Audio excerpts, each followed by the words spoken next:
vamos a plantear un problema que tiene que ver con la conservación de la energía una vez más y también con, ahora sí, con una colisión elástica. ¿Vale? El problema es el siguiente.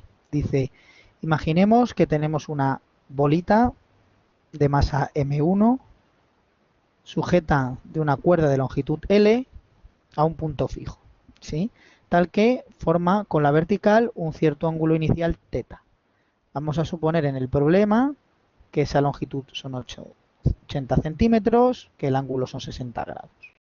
Y lo que dice es que además hay otra bola aquí colgada en la vertical de masa M2 colgada de otro hilo de la misma longitud y que la masa esta M2 es el doble de la masa del primero. ¿Vale? No nos dan como dato las masas de los dos, sino que nos dicen que la masa de la segunda es el doble de la primera. Vale. Además, el enunciado nos dice que podemos despreciar o suponer que no hay rozamiento con el aire.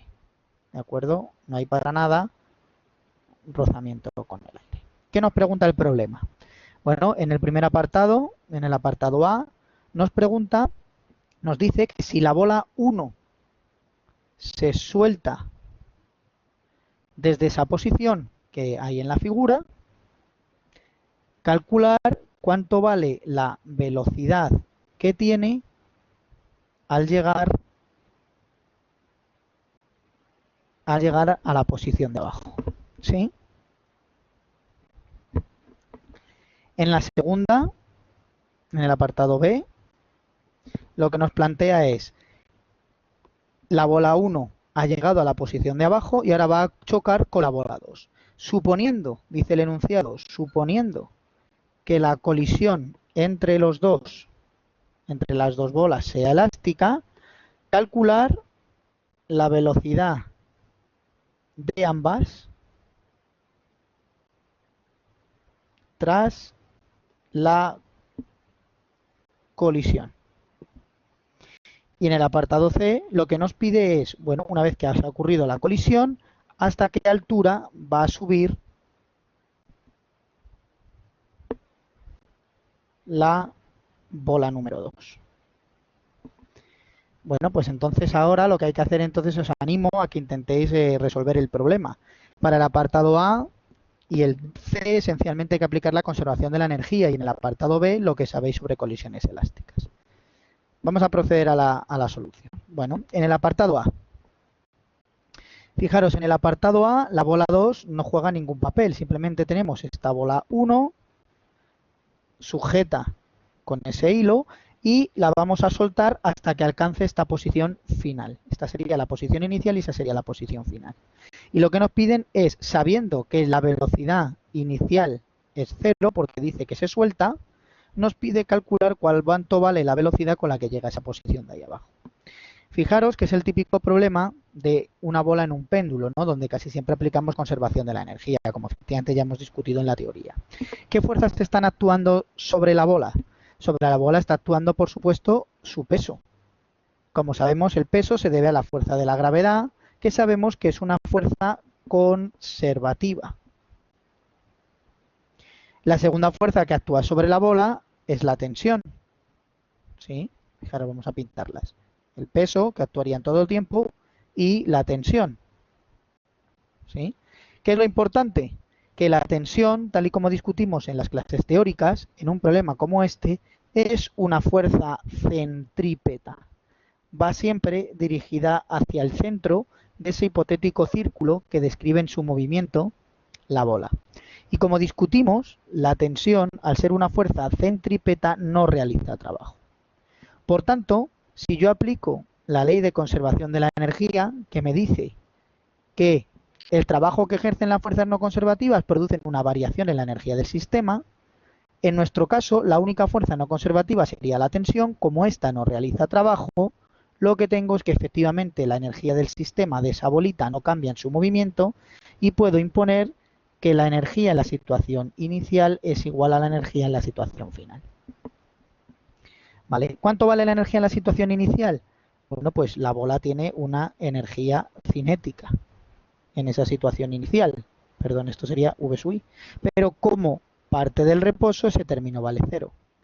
Y después esta bola también tiene una energía potencial, que valdría m1 por g y por h, donde h sería respecto a mi origen de energías potenciales esta altura, la altura que tiene la bola respecto de esta posición que la escojo como origen de energía potencial. En la posición final, la bola tiene una energía cinética, que viene dado por esa expresión de ahí. Esta velocidad final, de hecho, es lo que nos pide el problema resolver en este apartado A, y una energía potencial que en este caso es cero, ya que la situación final la he elegido justamente como la posición en la que energía potencial sea cero, como mi origen de potenciales. Luego de aquí tenemos que la velocidad final es simplemente la raíz de 2g por h. Luego, para terminar de resolver este apartado, lo único que necesitamos es ser capaces de calcular cuánto vale esa altura h. Fijaros, vamos a hacer aquí el dibujito. Fijaros que la situación es la siguiente. Aquí es mi origen de potenciales. La bola está aquí en esta situación inicial. Lo que quiero calcular justamente es... A ver, perdonad que se me había cortado. Es esta altura h. Fijaros del dibujo que esta altura es esta misma, ¿sí? Y que todo esto es la longitud L. Luego, yo puedo calcular h, si a esta distancia la llamo d, yo puedo calcular h simplemente como L menos d. ¿Y cómo obtengo d? Bueno, pues fijaros que d en el fondo lo que tengo es este triángulo. Este es d, este es θ y esta longitud es L. Fijaros entonces que el coseno de θ es igual a d entre L. Luego h no es más que esto menos esto coseno de θ. Así pues, L, de hecho, L por 1 menos el coseno de θ. ¿De acuerdo? Luego de esa manera podríamos obtener h. Si sustituís los valores, esta h podéis comprobar que queda 0.4 metros, 40 centímetros, y si eso me lo llevo a la expresión de la velocidad final, que es lo que queríamos calcular en el apartado A, me queda 2.8 metros partido por segundo. Bueno, este primer apartado, por tanto, es el típico ejemplo de conservación de la energía con un movimiento pendular. Vamos ahora al apartado B. En el apartado B, lo que nos dice ahora es que las dos bolas chocan, la bola 1 y la bola 2. Vamos a llamar V1 y V2 a las velocidades antes de la colisión, ¿sí? Y vamos a llamar V'1 y V'2 a las velocidades después de la colisión. Lo que nos pide el apartado B es justamente determinar cuánto valen estas dos velocidades después de la colisión. Fijaros que las velocidades antes de la colisión las conocemos. Esta velocidad V1, la velocidad de la bola 1, justo antes de la colisión, es la que tiene cuando llega abajo en ese movimiento pendular. Es lo que hemos llamado en el apartado A la velocidad final. O sea que es un dato que ahora ya conocemos. Y fijaros que la velocidad de la bola 2 antes de la colisión es 0, puesto que la bola 2 estaba en reposo. Luego esas dos velocidades las conocemos y lo que necesitamos es determinar la velocidad después de la colisión. ¿Qué dato tenemos además de esas velocidades iniciales? Que nos dice que la colisión, el choque que se produce entre las dos, podemos suponer que es una colisión elástica. Os recuerdo de la teoría que una colisión elástica era aquella en la que podemos suponer que no hay ningún tipo de pérdidas de energía, ni por deformaciones, ni por rozamientos, calentamientos. Es una situación, digamos, un poco ideal, puesto que en la naturaleza prácticamente eso no ocurre. La situación más parecida podrían ser dos bolas de billar. Y entonces, en una colisión de este tipo vimos que podemos aplicar la conservación del momento lineal y también podemos aplicar la conservación de la energía cinética, tal y como habéis estudiado en bachillerato para las colisiones elásticas. La conservación del momento lineal se puede aplicar en toda colisión, ¿de acuerdo? Mientras que, sin embargo, la condición de abajo solo en las colisiones elásticas, como la que se plantea en este problema. Luego lo que vamos a hacer aquí es aplicar esas dos condiciones. Primero, conservación del momento lineal. Bueno, pues justo antes de la colisión, las dos bolas están ya abajo, la bola 1 tiene un momento lineal que vale m1v1, la bola 2 tiene un momento lineal que vale m2v2, pero esta es 0 como hemos discutido antes. Justo después de la colisión, la bola 1 tiene un momento lineal que vale m1v'1, la bola 2 tiene un momento lineal que vale m2v'2. ¿De acuerdo? ¿Qué ocurre con la energía cinética? Bueno, pues justo antes de la colisión, la bola 1, su energía cinética vale 1/2 de la masa velocidad al cuadrado, donde la velocidad es justo la de antes de la colisión, la que hemos calculado en el apartado A. La bola 2, su energía cinética sería esto, pero como está en reposo antes de la colisión, ese término vale también 0. Energía cinética de la bola 1 justo después de la colisión, energía cinética de la bola 2 justo después de la colisión. Y ahí tenemos el sistema que tenemos que resolver, porque fijaros que aquí lo que tenemos son las incógnitas, v'1 y v'2, y todo lo demás son magnitudes conocidas. Luego tenemos un sistema de dos ecuaciones con dos incógnitas. Fijaros que las masas m1 y m2 no son del todo conocidas, pero m2 en realidad es 2m1. Esta m2 es 2m1. Con lo cual, daros cuenta que m1 está multiplicando a todos los términos de la ecuación, en tanto en una como en otra. Luego, en realidad, se cancela. Exactamente igual pasa con el término 1/2 de aquí. Está multiplicando aquí, aquí, aquí. Se va en todos los términos. Por tanto, esta ecuación simplemente nos queda, fijaros, la de arriba te queda v1 es igual a v'1 más 2 v'2, y la de abajo es v1 al cuadrado igual a v'1 al cuadrado más 2 v'2 al cuadrado. Ese es el sistema de dos ecuaciones con dos incógnitas que tenemos que resolver. Vamos a hacerlo despacito en la siguiente página. Teníamos esto,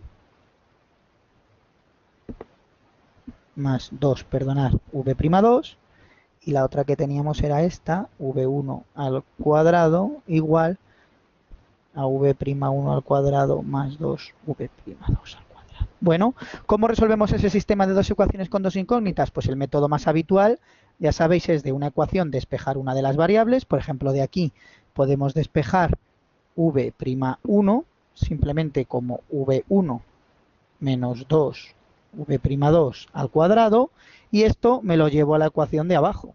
Entonces tengo que v1 al cuadrado es v'1, sustituyo todo esto al cuadrado, más 2 v'2 al cuadrado. Sí, uy, perdonad, aquí este cuadrado me sobra, ¿no? Este cuadrado no estaba ahí en el lado izquierdo y aquí tampoco. ¿De acuerdo?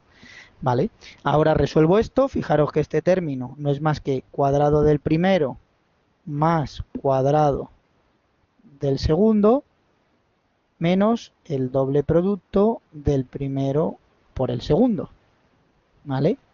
De nuevo, ahora en esta igualdad, fijaros que este término con este se me va. Este se me suma con este, es decir, que lo que tengo aquí es que 6 v'2 al cuadrado menos 4 v1 v'2 es igual a 0. Y esta es una ecuación de segundo grado en v'2, que es la incógnita. En lugar de resolverla con la ecuación típica de segundo grado, va a ser más sencillo, fijaros, sacar factor común a esta v'2. ¿Vale? He sacado simplemente factor común a v'2 y fijaros, si el producto de dos factores es igual a 0, esto tiene dos posibilidades. O bien v'2 es igual a 0, o bien el factor de abajo, perdón, el factor que hay delante es igual a 0. Son las dos opciones posibles. Ahora bien, físicamente esta opción no es posible. No es posible que las dos bolas choquen y la segunda bola, que está aquí a la derecha, no avance hacia la derecha, no tenga una velocidad y se quede quieta. Y todos sabemos que si ese objeto choca, ese objeto va a empezar a moverse. Esta es una opción, por tanto, físicamente que no es admisible, aunque matemáticamente sea una opción válida. Luego nos quedamos con la opción de abajo, y entonces fijaros que obtenemos que v'2 es simplemente 2 tercios, simplificando el 6 cuartos, de V1. Si sustituimos ahora el valor de V1, que era 2,8 metros segundo que encontramos en el apartado A, pues esta nos queda 1,88 metros partido por segundo. Y si ahora me voy a esta ecuación que teníamos aquí arriba y despejo de ahí cuánto vale, perdón, despejo, sustituyo aquí esto, ¿no? Que es V1 menos 2 V'2, pues fijaros que esto, si sustituís ahora los dos resultados de V1 y V'2 que hemos encontrado, esto te sale menos 0,93 metros partido por segundo. ¿Qué me está diciendo esto? Fijaros, ¿qué me está diciendo el resultado? Fijaros que V'2 sale positiva, mientras que V'1 sale negativa. ¿Esto qué quiere decir? Si esa es la vertical, que es donde se ha producido la colisión, lo que me quiere decir es que la bola 2 sale hacia la derecha, positiva, mientras que la bola 1 con velocidad negativa rebota. Esto además es lo que nos dice nuestra experiencia cotidiana. Recordad que la bola 2 tiene más masa, el doble. Si yo un objeto lo hago chocar contra otro que tiene más masa, la experiencia cotidiana me dice que ese primer objeto rebota. Imaginaros que yo tiro una pelota de tenis contra una pelota de baloncesto. Al chocar, la pelota de baloncesto sale hacia la derecha, pero la pelota de tenis rebota. ¿Vale? Esto más o menos es una aproximación, puesto que ese ejemplo que os he puesto no sería una colisión elástica, como aquí estamos viendo, pero es para un poco que os lo imaginéis y veáis que el resultado que sale es coherente con nuestra experiencia cotidiana. Bueno, pues con eso hemos resuelto el problema, este apartado B, que en el fondo era resolver un sistema de dos ecuaciones con dos incógnitas. Por último, nos quedaría el apartado C. El apartado C lo que decía es, ahora esta bola 2 asciende hasta una cierta altura y nos pregunta cuánto vale esta altura nueva, vamos a llamarle H', que asciende la bola 2. El problema es totalmente equivalente a lo que hemos visto en el apartado A. Las únicas fuerzas que actúan sobre esa bola son la tensión y el peso. La tensión no hace trabajo, el peso es conservativo. Puedo aplicar entonces que la energía de esa bola en su movimiento se conserva. No hay rozamiento tampoco, nos decía el problema en todo momento. ¿Qué energía hay en la situación? Si a esta llamamos ahora situación inicial y a esta final. En la situación inicial, ¿qué energía tenemos? Pues tenemos esa masa 2 que tiene una velocidad que es la que antes hemos llamado V'2 al cuadrado. Esa era la energía cinética de la bola justo después de la colisión. Energía potencial, suponemos de nuevo como antes que aquí es nuestro origen de energías potenciales. ¿Qué altura alcanza? Fijaros, la posición esta tendrá una velocidad que sea cero, porque si es la altura que alcanza esa bola, esa máxima altura corresponde a la situación en la que se quede quieto, velocidad final cero. Luego aquí, esa masa 2 no tiene energía cinética, todo es energía potencial. Fijaros que la masa M2 de nuevo se nos va a los dos lados, no nos hace falta como dato en el problema, y obtenemos por tanto que la altura H' que alcanza esta bola es igual a la velocidad esta, V'2 al cuadrado, que habíamos calculado en el apartado B, dividido de 2G. Si sustituís los valores, esto sale 0,18 metros. Fijaros que esta altura, la altura que sube esta bola, es menor que la altura desde la que se soltó la primera. Esto eran, os recuerdo, 0,4 metros. Y esto parece lógico, ¿no? Parece razonable que si yo solté esta bola inicial a centímetros, choca con la de abajo y la de abajo sube, y la de abajo tiene más masa, parece razonable que no alcance la misma altura, sino que alcance efectivamente menos altura. ¿De acuerdo? Luego este resultado que hemos obtenido también parece físicamente razonable. Si la bola de abajo, sin embargo, hubiera sido una bola de menos masa, efectivamente sí hubiera subido más alto. Os animo, si queréis, a que en vez de poner que la masa M2 es 2M1, probéis qué ocurre si la masa 2 es, por ejemplo, la mitad de la masa 1. Y raigáis el problema. Veréis que en esa situación va a ocurrir que las dos bolas tras el choque van a salir las dos hacia adelante, y que calculéis la altura a la que sube esta bola de aquí delante, esta altura H' ahora será mayor que H. ¿Sí? ¿Vale? Os animo a que completéis el problema de esa manera. Proponéis que la masa segunda es más pequeña, la mitad, veréis que las velocidades que salen en el apartado B, las dos son positivas, lo que significa que ahora las dos bolas siguen hacia adelante, y que la segunda bola, que ahora tiene menos masa, efectivamente va a alcanzar más altura que la primera. Con eso os animo a que también ejercitéis un poco el problema y lo repitáis en una situación un poquito diferente. Bueno, pues con esto me despido. Hasta el siguiente problema.